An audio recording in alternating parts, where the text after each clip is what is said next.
Hey, it's Brook. Another fascinating video from your good old frozen buddy in the Midwest. I have to correct something I said. I was talking about this capo I like, and I called it Planet Fitness. It's Planet Waves. I'm sorry. Maybe the lighting wasn't so good, and my eyes are not so good. My mind is debatable, so forgive me for saying the wrong thing again. Uh, I was I've been pondering lately the career of a musician and uh, pondering how it's going to work out for us. and so, to be honest, I why start being honest now? No. I have kind of stumbled through my career as a musician. I've probably made about every mistake possible, yet I'm still going at age 64, which is comical in a way. My closest friends, one guy still plays drums out in California. One guy plays in Nashville, plays drums. Uh, One plays a little bit of guitar in church, but my closest peers, two died and one just quit playing, and others might still have their instruments, but none of them are really out gigging except Steve out in Long Beach, California. He plays drums and sings, and Al is down in Nashville. Basically, he just jumps in and does jams. But so I'm kind of somewhat of the last man standing as far as a full-time music guy. And one big concern is that bars are closing as far as being a venue. We had, I guess, in Cedar Rapids in the 70s, there were 50 bars that had bands 6 or 7 nights a week. So that's what somebody told me, a reputable acquaintance of mine, that when he moved here in the 70s, it was every bar had bands full-time entertainment. Now there's just very few bars that have bands. I always thought playing in bars was the greatest thing ever, but I don't care that much about it anymore. So being in bars is okay. I can do it, but I don't really need to be in a bar anymore. Um, so alcohol sales declining. It's kind of weird when you're just hoping people show up and drink a lot of alcohol, and you're hoping, the crazier it gets, the better financially it is. That's kind of a weird business model, but yet that was what I've been doing most of my life, playing in bars. But now that's not happening, and I'm kind of okay with that personally. That culture, I don't know. I'm partially sad about it, but I still like to play in bars. I still will play in bars. I'm still gung ho for rock and roll in bars. I'm still gung ho for people having a good time. But now I'm doing gigs like in retirement homes and festivals, certain venues that are kind of set up just for music. There's still enough to keep me busy. So the way I'm going to rationalize it is that I kind of wrote it down to the end. So the bars are maybe quitting as I am maybe reaching my expiration date as a viable live musician. But look at the Stones. They're still playing, so that kind of gives us hope that those old geezers are out rocking, so I'm not going to really cash it in or anything. So as far as being a musician in 2026, as far as live gigs, I play with a duo that's very busy. I do a solo show once in a great while, which I really enjoy. I've got my surf band, Surf Zombies, which we don't really push too hard. We don't try to get into venues. We just wait for them to come to us. Or we have a few festivals. We have a few clubs we'll play. But I'm almost like not pushing that super hard. I just let it do what it does, and that's fine. I have a Stones tribute act that we play Stones cover songs, which is kind of struggling along, but again, I don't really want to be out there banging my head 7 nights a week. I also do fill-ins with different bands now and then. I'm doing that next Thursday, but not as much as I used to. I used to jump in with a lot of different bands. So I'm still somehow in the game as far as live performances, and that is an income that I guess will be there for a while. My steady gig is teaching guitar, private lessons, which I really enjoy. I get a great amount of satisfaction out of that. The income is reasonably steady. I don't really have any problem there with, I don't have to advertise. People just kind of find me. Somehow I'm able to keep that going. That's kind of my main motivation. But I'm very excited about teaching and live gigs. As far as other things, I just kind of made a list last night as far as income for a musician in 2026. For me, it's kind of like merch, records, shirts, hoodies, CDs, lighters, koozies, hats,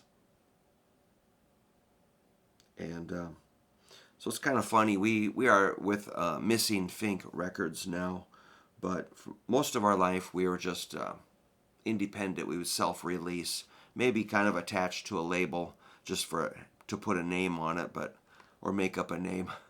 But mainly we just make the records. I would tell any friend that wants to put a record out, do it for yourself. Do it to make yourself happy, and maybe other people will like it, but it doesn't always pay off financially. For me, being independent really did pay off, and not getting wrapped up with contracts and percentages and pressure from a label. We just kind of do our thing, and that worked out. I do make those books. I have 2 books out, which they don't sell in great numbers, but it's a good tool for me to use for teaching private lessons. And again, I just did it because I wanted to, and I appreciate everybody that's bought a book.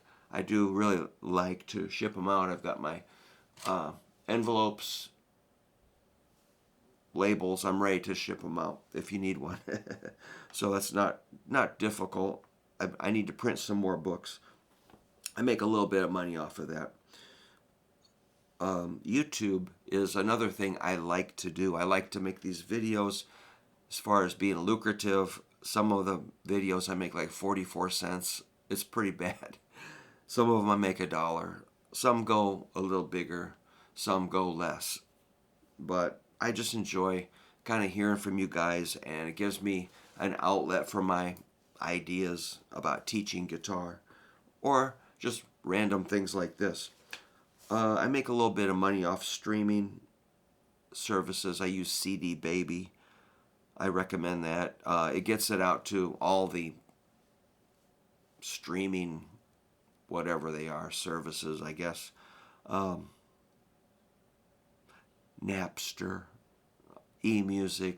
There's a huge list of them. I can't find it on the CD Baby site, but I can go see how much I made off of each streaming company or service. Apple Music, or what do you call it? I can't even think of it. I don't really. The other one, what's the big one? Spotify. I mean, it's bizarre. You might get 100 plays and you make like 3 cents or something. It's just really, really stupid. But somehow, you might get some downloads and make a few pennies. But it does, over time, it does add up to, I don't know, maybe a car payment or two every year, something like that. Not that I have a car loan. Uh, let's see. Oh, we make some money off Bandcamp. That's how we sell our CDs, vinyl records, shirts, hoodies, etc. I was doing guitar repairs, and I kind of got sick of that. Setups, intonation, straightening the neck, cleaning, minor adjustments, make sure the neck is straight. I just kind of set it to where I think it plays good, do some measuring. I was making some money doing that a few years back, but I just sort of, most people can do it themselves, and there's not a lot of shops open for that, but if somebody needs help, I'll do it. When we play gigs, we'll put a tip jar out. Sometimes I always thought that was tacky, but now it's kind of like part of the plan. Tip jar. I buy and sell guitars. Usually buy them. If I buy a pedal, I might try it out and then sell it. Often I lose a little money on the pedals, but at least I get to try them out. It's not necessarily profitable. Or I'll take on some guitars and sell them and make a little commission. I invest in mutual funds, so I have a little bit of, a little bit of interest I make. If somebody has a labor job, I'll do it. And we did get songs listed in some TVs and movies, so we make a few pennies off some TV shows. And a label did buy some of my old catalogs, so that was some income a couple of years ago. So that's how you make money in 2026. And again, I'm not like a fireball businessman. I'm a very average person as far as being clever, but I just kind of focus my energy into these things and kind of get them set up so they run. I don't have to really think about it. So I guess that's clever enough, but as far as nobody's going to accuse me of, being a major intellectual or anything, obviously. I'm just kind of a lunkhead, but yet I'm smart enough to set up my life to where it runs. I can do what I want to do, which is think about guitar, practice guitar, teach guitar, and perform, and write music. So that's how I make a living as a guitar player in 2026, and maybe let's just see if it holds. I'm pretty amazed and grateful.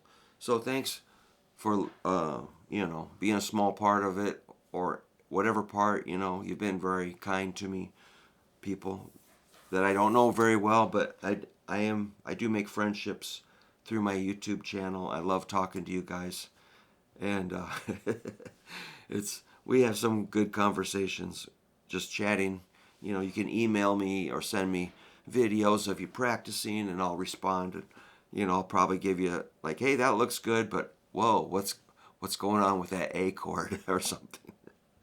But anyway, whatever, if this helps you a little bit, that's great. But mainly I do it for the socialization and the friendship and the expression of music and art, and just to be a human being. This is how I am a human being.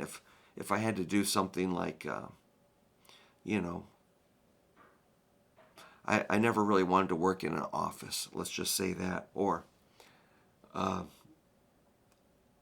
nothing against it, or, a corporate job, but I probably wouldn't be, my heart would not be in that. So I get to do what I like to do. So for that, I'm grateful. And again, I just want to say thanks for anybody that's interacted with me or been kind to me, and I try to return the favor to people I meet too. So that's how pretty simple, but I'm very grateful. So I'm going to try, I'll let you know if any of this stuff falls apart. A lot of it has declined, no biggie. I mean, it's enough tiny income streams to keep me, at least my wife hasn't kicked me out, let's just say that. And I think that teaching guitar is probably my main gig. So thanks again. And whatever you do, just have fun with it. And I wish you the very best. So let's get back into some more playing. Talk to you soon.